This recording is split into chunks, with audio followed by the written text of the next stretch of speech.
I am Kori with Kori and Jared Photography, and I am hanging out with Jamie Butler today of BUTLER'S Pantry.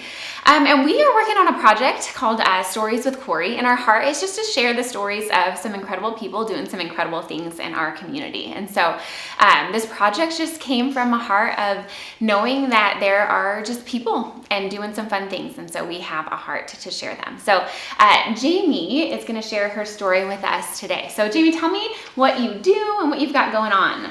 All right, so my name is Jamie Butler, and I am a wife, and I have two small boys, and I have a retail store, a kitchen and home store in ESCALON'S. Very cool. And I love your little store. It is like the cutest little place ever. So Jamie, how did you get started? How did you start in retail? So that was definitely not on my radar. That was nothing I planned. I graduated from Sac State with an interior design degree. And my husband, we were dating at the time, had moved to the Oregon coast. So I moved to the Oregon coast, and I pursued my interior design business. So started that and did that for 10 years. And during that time, I worked at a retail store. So it was a home and kitchen store, kind of like what I have created, but a lot larger. So I fell in love with kitchen and home, like buying products, selling them, as well as the design part. Yeah, that's awesome. I love that. And so then how did you go from starting or from, doing what you were doing in Oregon to coming back to the Central Valley and doing what you're doing now? So I had my first son, and we decided to move back to California, and I didn't know what I wanted to do. So I was at home for 7 months and decided that I wanted to go back to work, and I didn't know if I wanted to start the interior design business again or if I wanted to do something different. And I kept on thinking retail. Okay. And I thought, that's crazy. Nobody does retail anymore. Nobody starts a brick and mortar. How am I going to do this? And I don't have a savings account. I didn't inherit this money. Like, how, if I am going to do retail, how is this going to happen? Yes. So I was at the beauty salon, and I was waiting for my hair appointment, and I was reading a magazine, and in the magazine they had a whole listing of clothing trucks. Okay. So people that were doing their store on a truck, and I just found it so inspiring and really interesting. So I decided that's what I'm going to do. Okay. And how long ago was that? Like, how long ago in your story? About 7 years ago. So it was 7 years ago. And so that fall we went and we toured clothing trucks in Los Angeles and San Francisco to see like what kind of business they had, how they were displaying items, what was going right, what they were doing well, what they were doing wrong. And I came home and I decided that my idea of having more of like interior design things was not going to work. I couldn't feature that on a truck. And I had the background of kitchen, so I was going to do that. Okay. So the next challenge was, were people actually going to let me sell their brands on a truck? Because that's kind of crazy. Which when you talk about that, like I didn't even think about that. Like, even being able to sell specific products on a truck, like just was such a unique road bump that I didn't even think about when you were sharing your story. Because there's lots to go into it. They do a lot of background checks, meaning like where is your location, who else is selling it. And I was dealing with a lot more higher end items that you would find, at Williams-Sonoma and other places. And I thought, there's no way they're going to let me have it on a truck. So I had some contacts just from being in the industry. So I called, and they loved the idea. Okay. They loved the idea because Central Valley didn't have a ton of kitchen stores. We didn't have that. So that's how I started. That's neat. Cool. And so that was kind of, I feel like that's when I first kind of met you. We both did like a boutique, like a little Christmas market.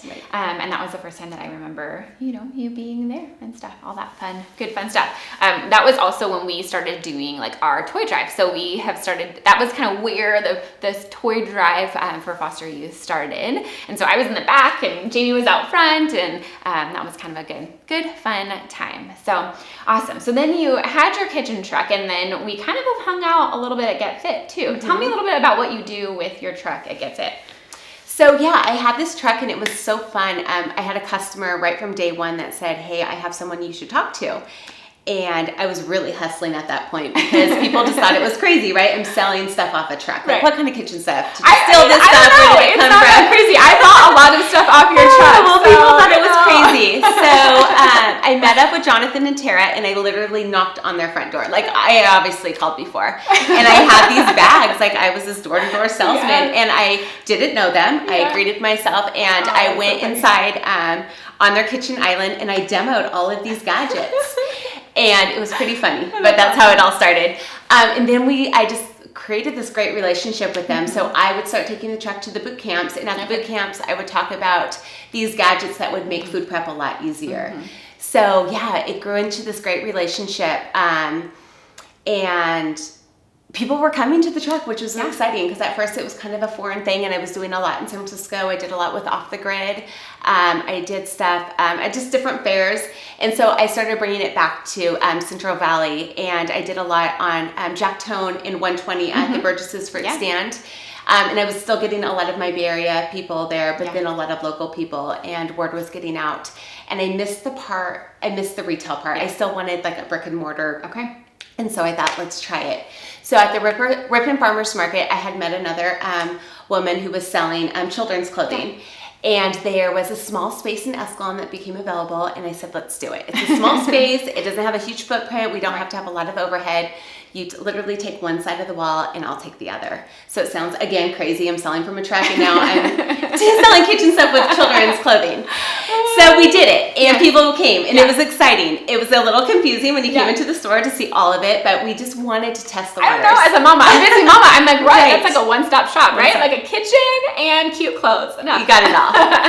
So yeah, it was exciting. People were like coming, they were doing it, and I was doing a lot more with the community.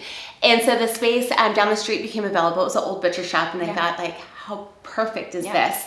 So I was able to move into that and bring in a lot more inventory. So still having the kitchen items, but bringing in a little more, maybe more decor for the kitchen, for other spaces in your room, candles, things like that. And people were coming again, and so it was exciting taking these baby steps and people coming. And then again, with my interaction with Get Fit, I was finding that people were not familiar with the kitchen. They were not comfortable being in the kitchen. I learned how to cook through Get Fit boot camps. Like literally, like that is how I learned to do everything. And so much cooking. Yes, it was so much cooking, but it's good stuff. But yeah, I feel like we do need some good resources on how to cook and prep and all that stuff. Make it easier. And that's where my love is. I'm actually not like an amazing chef. My husband is. And so my inspiration, I guess, is to find gadgets that actually make cooking a lot easier and easier to clean. And so that's where my part is in this whole thing. So I just thought this is the perfect connection. I was able to show people. And so my landlord came to me and said, hey, this space is available. There's already an opening into it. Would you like it? And I said, yes. Like, I didn't even think. Me and my husband are like, this is a great opportunity. Let's build this kitchen space that's not a commercial kitchen. That's nothing fancy. It may look pretty, but it's not fancy. It's stunning. But it'll get people in, and we can show them how to cook these amazing meals with just using the basic tools, if you have the right tools in your hands, and a toaster oven. And so we created this space, and it's pretty cool how it's kind of evolved, because I hate being in front of the camera. I'm not a teacher, but I was able to bring in other people that have these talents and are able to teach classes. And because we live in the Central Valley, we have all of these amazing local farmers.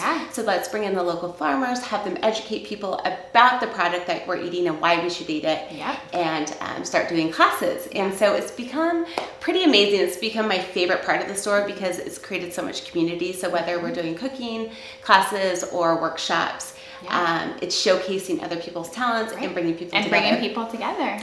So it's become really fun. That's so awesome. Well, I love you sharing just a little bit about the start of your journey and your heart to start small. And I feel like one of the things that you said, I don't want to take the words out of your mouth, but you were talking about how you really built your business around what the community wants. And that really helped you grow and kind of being able to flourish as you kind of responded through the different process. I was so scared just because, again, I didn't know I was going to do retail, and I don't have a background in it, and I'm just learning. It's all a learning process. And so many times when you think you have to start small, it's not going to be good. And what I've learned is it's actually really great because you're starting with your idea, but then you evolve it and you tailor it around your community. So it's been really fun just being able to grow larger and larger, just learning what my community wants. Yeah, absolutely. Well, and you've just been able to just respond to the needs incredibly well. So it's always fun to see everyone come together. Right. Come together around the table. And then maybe just tell me a little bit about some of the things that you started small, you worked hard, you built a community, and now you're kind of seeing some of the rewards and the benefits from that. So I know you kind of, just tell me about what you have done just recently and maybe that big award that you guys had. So yeah, we were talking about maybe some of just things that I need to work on, and I think I don't know, like I said, if it's us being a woman, it's hard to accept accomplishments, but about a month or two ago, I was awarded a pretty awesome award. So in the gourmet industry, they picked, a magazine called me out of New York and said they pick 3 kitchen stores every year for MVP, and just talking about how they're creating something different in the industry, in the gourmet industry. And I was chosen, and I really thought, I know there's a couple of gourmet stores called the BUTLER'S Pantry. Are you sure you have the right one? ESCALON'S. They're like, yes, we're sending our journalists out from New York to do a whole interview and take pictures. And I was just a mess. And I thought, there's no way they got this wrong. I don't know. I know I have pretty pictures on Instagram, but like, there's no way they're coming to my store, because I've seen who's won and the stores they've had. So the week they came, I was just a mess, just so nervous. And I really thought they were going to come and tell me they made a mistake. And so I'm like, okay, maybe they'll be gracious and take the pictures, do the interview process, and then call me and say, I'm so sorry, we thought you were a little bit different. And I was just struggling. I wasn't a nice wife. I wasn't a nice mom. I just thought, like, how is this happening? And so I show up at market in Atlanta last week, and there's my magazine. There I am at this huge market, and there's 3 women on it, which I thought was pretty cool as well. But yeah, I got it. I won the award. And so I guess my thing, just watching your past people being interviewed too, it's so easy to downplay what you're doing and not being proud of what you've done, and not taking a chance to look back at what you've created. And so I'm learning to just be proud of what I'm doing, because it's not only my time, it's my family store. My husband steps in so much. My children sacrifice things. They don't have their mom around. So by me not being proud, it's kind of a slap in their face. So yeah, I just watched Holly saying, you know, I'm not an artist, and oh my gosh, she's the most amazing artist I've ever seen. I just listened to a really cool podcast, Alice Waters, she's one of my favorite chefs, and she has this amazing restaurant in Berkeley called Shape and Ease. And she has been in business, I believe, 50 years. People have traveled around the world to visit her restaurant, and she has never had one class in cooking. She went to Europe right after college, and she fell in love with food and just coming from the farm to the table. And she had the longest time saying, I am a chef, and she wouldn't even cook out of her restaurant. And now here she is. And so it's pretty cool. I think if we were to be able to make a community where we feel all right saying, good job, we've done it, it would be pretty amazing. Absolutely. So, Well, I think, and that is just something that we can kind of all work at a little bit, but I love hearing your heart of saying, just remembering where I started to get to where I am, but then being proud and excited in what you've accomplished, because it's big stuff, really big stuff. So I am so excited for you, and we are cheering you on to have that. Just, you know, national recognition is a big deal. And, you know, obviously you do so many things with pulling people together. You design an incredible store with your remodel, but then also even just the things that you have in your store are super. I can't get out without you know, one thing. It's can I just have it all? But you definitely have a lot to be proud of, for sure. So we are excited. We are cheering you on. That is why we wanted to have you here. And one of the things that I love is just that you, I think you're just so real and authentic in your story and in how you've grown and where you've come from. And I'm kind of seeing excited about what's coming next for you too. I just feel like you would just always have a heart to keep moving. And that's good. That's exciting. Thank you so much for having me. I feel very blessed to be in this chair. So thank you. You are very welcome. So I love our time with Jamie today. I love that she started out by telling us just to keep it small as you start, and then to build your community around what the needs of the community are, and that there will definitely be some good things as you do that. And then I love just finally her heart to encourage us to be proud of what we've accomplished and to stand tall in those things. It's pretty cool stuff. So last but not least, though, Jamie is going to join us with a fun giveaway. Jamie, tell us a little bit about what you are giving away, friend. All right, so I'm going to give a $100 gift card that you can use for either the workshops, the cooking classes, or just product in the store. Yay! So again, giving you an opportunity to go check her cute little store out in Escalon, or the truck, or one of the classes, which is fun. Jamie, where can we find you? So I am located in Escalon. I know it sounds far, but it's really not that far. Right there on Main Street, 1730 Main Street. I'm in the old butcher shop, right in the center of Main Street. Very cool, very cool. And then also, where are you on social media? So you can find me at _BUTLER'S Pantry. Awesome.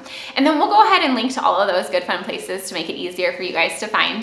But yeah, thank you so much, Jamie, for sharing your story today. We hope you are encouraged by what she has to say. Again, we love just sharing the stories of people who are doing incredible things in our community. And yeah, we hope you have a wonderful day, guys.